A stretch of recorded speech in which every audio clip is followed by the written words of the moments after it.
So in front of me, I have a nearly $1,600 set of Takomo irons. These 301 MBs cost almost $1,000 more than what they are on Takomo's website. Through customization, upgrades, builds, these things are some baller Takomo irons. And you're probably asking yourself, well, why the heck would you do that, Andrew? And let me just tell you, it's been a journey, but we got to go back to the start. We got to go find out what even compelled me to do this. So this journey technically started 2 years ago, 2023, when I first got my hands on a set of 301 MB irons from Takomo. I was so impressed. I made a video or two about those irons, and those videos and shorts still exist. I had high praise, nothing but high praise, because I was just like, wow, you could get performance that was comparable and sometimes better than what OEMs were offering for half the price. And by the numbers alone, you couldn't tell the difference. And I was impressed. Numbers wise, these were performing marginally better than the irons I had been playing for a year or two. So I put them in the bag. And then I tested other Takomo clubs, wedges, fairway woods, the driving iron. High praise again, because it was like, I've never seen performance for half the price like this. I was really, really impressed. But the other clubs didn't fit me, didn't work for me. I was lucky. KBS Tour, one of the 2 shaft options at the time, was the shaft I played. So these irons were in the bag and I was enjoying them. Probably golfing every 3 to 4 weeks, not a ton of golf, not competing, not practicing a lot. From time to time, I just started to notice the inconsistencies, especially in the middle of the bag. The 6, 7, 8 iron, I would hit some shots that were just like, struck really well. And a strange flight or a really short, like just fall out of the sky, go really high, fall out of the sky, just whatever. It bothered me from time to time, but it's not like I was playing for high stakes where it meant the world. Just chalked it up to something, and I just kind of proceeded. But then I started testing and reviewing more DTC golf clubs here on the channel, and some were just like Takomo, a shaft or 2 option, but some had a lot more to choose from. Some had fitting options, some had a better demo program, and like a shaft matrix. So you could really get a DTC set of golf clubs that were dialed and fit to you. And that really started to open my eyes to maybe a bit of where Takomo lacks a little bit. But I'll say it again, I was lucky. KBS Tour worked for me perfectly before Takomo irons and worked for me well in Takomo irons. But if I was a dynamic gold player, if I played Project X, if I played Nip and Modus, kind of SOL, if I wanted to really optimize these irons, I would have had to like build them. And I never wanted to go down that path because I just wasn't that concerned about it. Time passes, testing more golf clubs, and I'm just kind of like seeing the Takomo bubble grow. Every YouTuber uses them. Some now own part of the company or are shareholders. And it was just kind of like, but are they using the Takomo irons you can get off the website? That was always the question I had. And I knew some of them definitely weren't. There's videos about their builds that you can watch.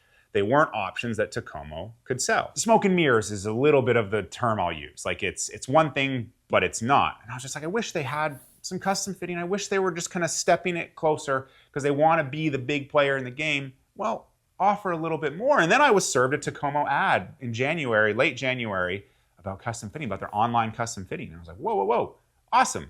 Let's see what this is about. I stepped through it. I was a little disappointed. It was pretty generic, just like whatever, basic questions about you as a golfer. And then I was waiting for you to input a video because some other DTC brands that I've seen, you send a video. And then some AI or a human being will look at your swing and kind of get an idea of maybe what lie angle could work for you and what shaft profile could work for you. That didn't exist. It was just generic questions about your game.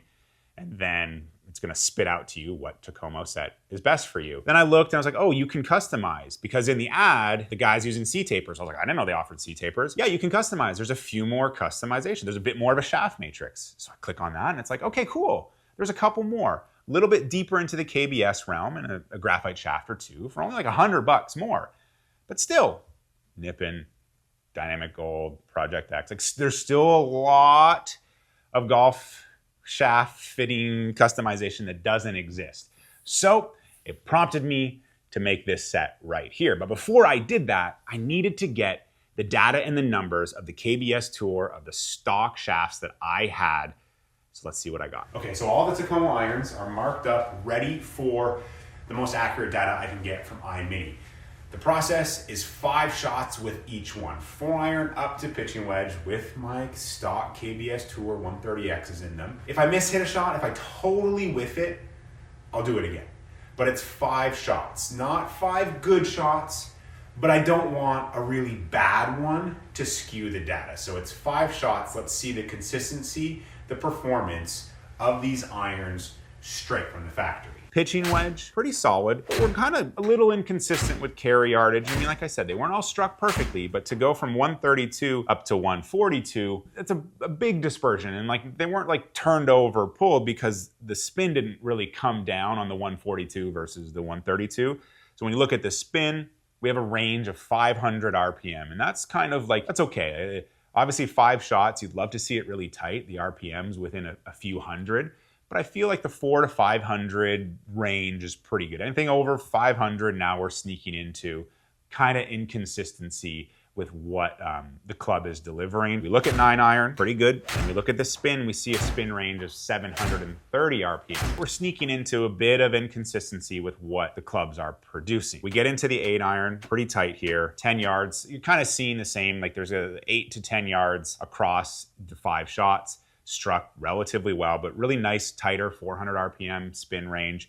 Just good numbers. We look at the 7-iron. This one was really good. A really tight 7 yards, 250 RPM change though across those 5 shots. The 7-iron definitely produced the performance that they're marketed to produce in the player's blade in the 301 MB. Really, really good. And we go into the 6-iron, and this is where it gets wonky. A little bit more variety. We see 12 yards in difference, and we see 835 RPM in change. Little bit more inconsistent, and that, again, is kind of what I remembered specifically through those clubs. Not as consistent as I would want them to be, but again, pretty solid numbers. 5-iron, quite good. 550 RPM change in the spin, pretty good. These were a shaft that worked for me. They were irons that worked for me, but I just found them a little bit inconsistent. And I would have wanted a bit more consistency from them when I played them, and then revisiting them over a year later, you see it. And then the 4-iron was like magic. Sometimes when I test clubs on here, 4-irons are magic for me. And this 4-iron was like, wow. The dispersion was so tight, 250 RPM spin change in a 4-iron. The carry is so good. Just really liked the 4-iron when it came to the set that I had, the KBS Tour, half-inch over standard, standard lie, standard loft.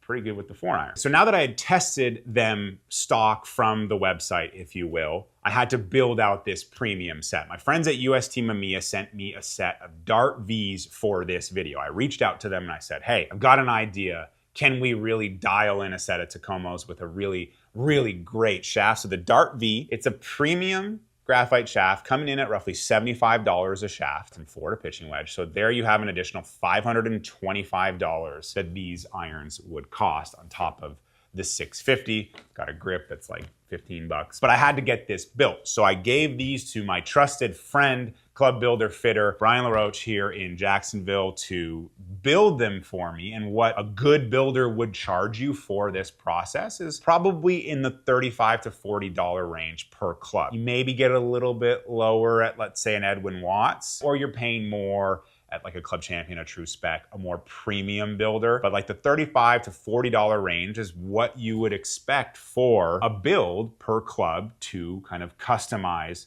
a set of clubs. So that's an additional $385. So now we're closing in on roughly $1,600 before tax for these irons.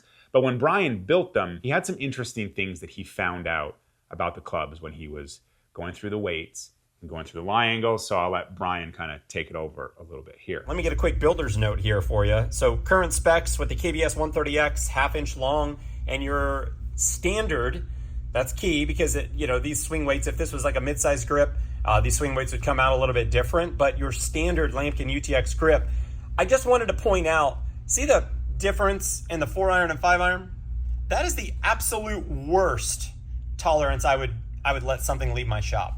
0.2, okay? That could be the difference of a grip weight, something along those lines, maybe the way the glue dried, I don't know, I'm just saying, I'll give myself that. That is unacceptable. And then when we go into our 9-iron and pitching wedge, those are very far away from each other, man. So we want this to be perfect. We want everything. When we're hitting our 4-iron, we want it to feel like our 9-iron when we're swinging it. We don't want to have to adjust throughout the set. So this is pretty low or poor build tolerance, in my opinion, coming from Takomo. The swing weights, all over the place. Like, that's not good. Let's call a spade a spade. It's not good. But it's a drop-shipped golf club. So what can you expect, really? Who builds them? How are they built? Are they pre-built? We don't know these things. But to see the swing weight vary as much as it does throughout the bag is going to make the clubs feel different throughout the bag. And where we see a big, pronounced kind of wonky bit is through 6, 7, 8. Think about when I played with these clubs, I always felt that area a bit of a struggle. My testing, the 7-iron was fantastic, but the 6 and the 8 were not good. Maybe it has to do with the fact that the swing weight in there, like the flow is just terrible.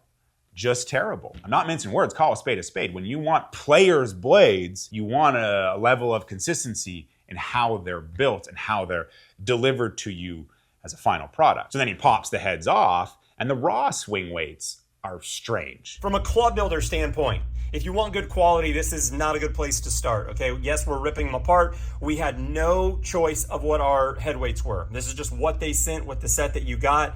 But even when they built them, they didn't even build them, at least to my standard. So in my eyes, they didn't build them properly at all. You look at this, man, you got your 6 and 4 iron with the lightest raw swing weights. Why aren't they the same built swing weight over here? Why did they just stop adding weight or adding glue to this one? I don't know what it was.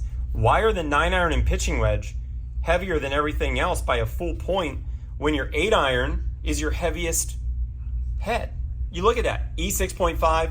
Look, it's going to go down when we put a grip on, all of that. But nonetheless, the whole set needs to be built to that so they all match.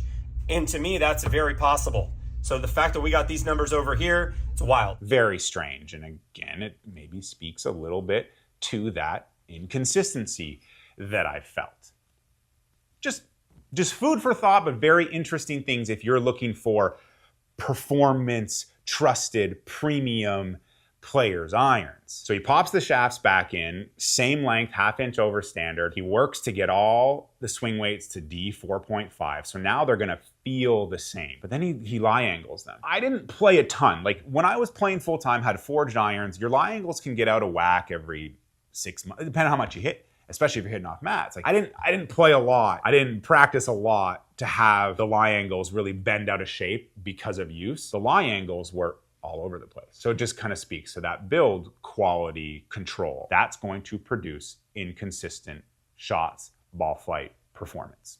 Call a spade a spade. So Bryan gets the lie angles back, swing weights back. They look so cool. They feel so cool. Obviously, it's a shaft that I've not used, so I needed a bit of time to kind of acclimatize. So I had a couple 20, 30-minute practice sessions with them. And then it was time to get the numbers. And let's see, does fine-tuning it, spending this much money on it to make super cool Takomos, do they perform better? Let's find out. So much like the other one, we'll kind of go through the bag and you see kind of what you would expect. Like the performances, they're still good irons. Don't get me wrong. The gapping it just stays the same. I didn't really notice much difference when I was hitting them. The feel definitely felt tighter because again, throughout the bag, you have the same swing weight. It's gonna feel better. And after, a couple hours hitting dart Vs through my warm-ups and my testing, gosh, it's a straight shaft. It's a really straight shaft. So we'll go through club to club real quick, and then we'll kind of go club to club. Pitching wedge, you only see about 4 yards difference in carry. Like that's what you want. Spin change, 475, kind of the top end of good, slightly better, but that tighter carry is huge. We go into 9-iron, we see 4 yards again. A little bit more spin variety, but not bad. We're not getting into 6, 7, 800 RPMs variance throughout 5 shots, 560. Tighter spin and tighter carry. 8-iron, I mean, the carry was crazy consistent. The flight was crazy consistent. Spin variance, 500. But you're starting to see a trend. It's just tighter in carry and tighter window of spin that these irons are producing. 7-iron, again, 6 yards. Like we haven't seen 8, 9, 10 yards yet. We'd already seen that with the stock website offerings. 440 yards variance of spin, tighter carry, tighter spin. 6-iron, here we get into like 8 yards, 340 RPM, no change of spin. The 6-iron before was like 800. So just the lie angle and the swing weight being fixed changes so much. 5-iron, 400 RPM spin variance, and then carry 5 yards. Just tighter. Like I sound like a broken record. It's tighter carry and tighter spin dispersion. Obviously 4-iron with the Takomo, as it were, was just a dream. We see a little bit more spin variety, 475, but that's still really good for a 4-iron. And then carry, we see 9 yards, but that's definitely in large part to kind of like hit a little higher fade a little bit more. Just tighter carry, tighter spin dispersion. But let's look at them head to head. Pitching wedge, we see pretty similar across the board. The thing that I like is the spin and the launch is good. The spin's a little bit down with the newer one, but the peak height just slightly lower. So it's like more of a flighted wedge. I mean, those circles, the same. It's a pitching wedge. It shouldn't be super off. 9-iron, kind of the same, couple yards difference. But again, the peak height with the Dart Vs, just better. A wee bit more spin, but a lower flight. Like that's more controllable. That's more consistent. Tighter circle, tighter carry, and tighter dispersion. We go into the 8-iron, pretty similar carry. Spin a little bit less with the new setup, slightly lower, but I'm still hitting what I need, just on the lower end of perfect spin. The circles are, the lie angle on the swing weight was fixed. Like, look what you see. Going to the 7-iron, obviously, previous one was so impressive, but the new one is pretty good too. A wee bit further, pretty tight circle as well. Apex is actually a bit higher, which is good. As we get higher in the bag, we want a little bit higher flight with appropriate spin, appropriate carry. So it's actually carrying a little bit more appropriately to what I hit a 7-iron. I hit a 7-iron kind of around the 182, 183. 6-iron, look at this circle. Like, it was the most wonky one I ever felt on the golf course, and we look at that circle. The blue is the old, the green is the new. Better swing weight, better lie angle, just a better performing golf club. Numbers-wise, a little bit more carry, but this, again, you get a little bit higher. Spin, still really good. Like, I really like them. They're just performing better. 5-irons, pretty much the same, but you see the new one, just a tighter carry dispersion. Spin's the exact same, but the apex is a little bit higher. Again, longer irons, a little bit higher, spinning appropriately, launching appropriately, getting you better carry, more tighter carry. It's what you want at the top of the bag. 4-iron, obviously, I mean, that was special how I hit the 4-iron dispersion wise, but if we look at the carry, it's roughly the same in the new one, a wee bit further, but we saw it kind of consistently a little bit higher, better apex, launch, spins, really, really good. They're just performing better, and yes, part of it can be the shaft, absolutely, a slightly better tune fit shaft, yes, but they've been built properly. When you get them from the website, it's evident the quality control in the build is not there. So if you're a player and you want premium players' blades, you want to get these and be like your favorite YouTubers, you got to bring them to a builder to get them spec'd out and dialed. Because if you want performance and consistency off the rack from the website, I struggle to believe that you'll get it over time. If you're a new golfer, just get in, like my nephew, my brother-in-law, I'm having him get his kids Takomo irons because for like $500 to get a nice looking, pretty good performing, and like a cool iron, it's amazing. So if you're like getting into the game or you want to kind of be more cost efficient, yeah, they're really good irons. They're going to perform fine. But if you want the blades, the sexy blades that perform so well and are half the price of the OEMs, you're not getting it straight from the factory. I'm very sorry. We saw it in this. The build quality leaves a lot to be desired. So yes, you can get them and then you can bring them to a builder, but that builder is going to charge you to optimize them. So your $650 clubs, even if you're not changing the shaft, what that builder may charge you to lie, loft, and especially swing weight, because the swing weight, he's got to take the shaft out. So let's say $40 a club. So you've got your $650 set of irons that you now want to assure are performing and are spec'd and are built properly. You're paying an additional $350, $400 for it. So take that for what it's worth. Like they're $650, but if you want to get the true OEM performance, you got to pay more to get them dialed. And then if it's the wrong shaft for you, you're all of a sudden encroaching on $1,200, $1,300. The same price for clubs from TaylorMade, Mizuno, Callaway, Ping, that when they build them, they make sure, as Bryan said, that it's within a point when it comes to lie angle, when it comes to swing weight. So it's been a journey, like I said, a lot to take in. I hope you enjoyed this video. I really enjoyed doing this. I really like these irons. I feel like I could play with these irons. Bryan built me a baller set of irons. UST Mamiya, that Dart V shaft. Impressive, impressive stuff. Let me know down below. Do you have Takomos? Have you customized them? What's that experience been like? What did it cost you?